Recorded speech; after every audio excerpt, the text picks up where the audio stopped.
panevojshme totalisht, sepse kur askush nuk ka ngritur dhe nuk do të ngrejë në emër të kësaj shumice qeverisëse asnjë pretendim që pengon hetimet nga ana e prokurorive për çdo qoftë. Edhe pse kjo alibia e pengimit hetimeve ka arritur në kulme të një absurditeti që do t'ishte për të qeshur, po t'ishte skeç i vitit të ri, po është për të qarë, për të vënë kujën, për të vënë ulërimën, kur paketohet si kërkesë për arrest, me ca argumenta që i thonë logjikës mbyllë gojën se të futa brenda. Cila është nevoja? Çfarë justifikon?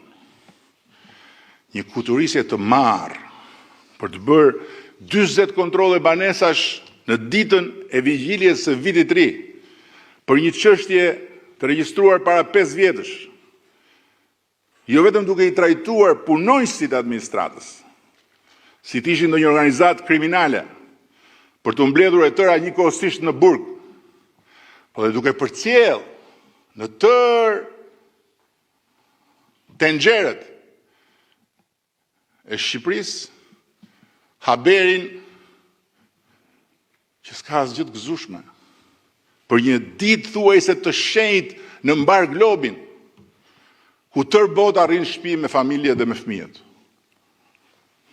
Shteti ligjor nuk është shtet policor, dhe rendi ligjor demokratik nuk është rend antinjerëzor, as për kriminalët më të mëdhenj, jo më për punonjësit e administratës publike, e cila është kapitali i vyer njerëzor i një shteti.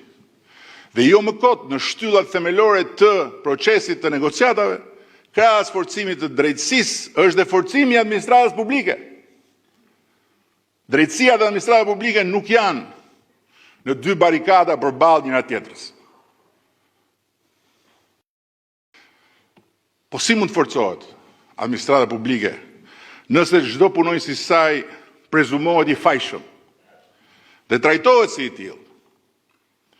Duke i shkuar në banesë për kontroll ditën e fundit vitit, apo deri duke thirrur në prokurori për t'i kërkuar të pranojë faje që nuk i ka bërë, me presion, ai është presion.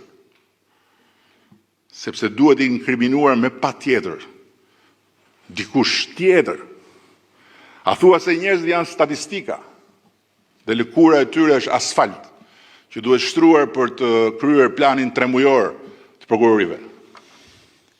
Po ç'është ky hall që thirren njerëzit nga puna me tufa në orar të punës? Dhe mbahen atje me orë të tëra pa pyetur një herë, more, keni ndonjë punë ju? Keni ndonjë mbledhje ju? Keni ndonjë afat ju? Se për të njëjtin shtet punojmë? Dhe thirren dhe deri kur në fakt duhet jenë në krye detyrës në fronte emergjencash natyrore. A thua se në këtë vend vetëm prokurorët punojnë për shtetin, ndërsa të tjerët punojnë vetëm për planin e hetimeve dhe të arrestimeve të prokurorëve. E kam thënë dhe herë tjera. Dua ta përsëris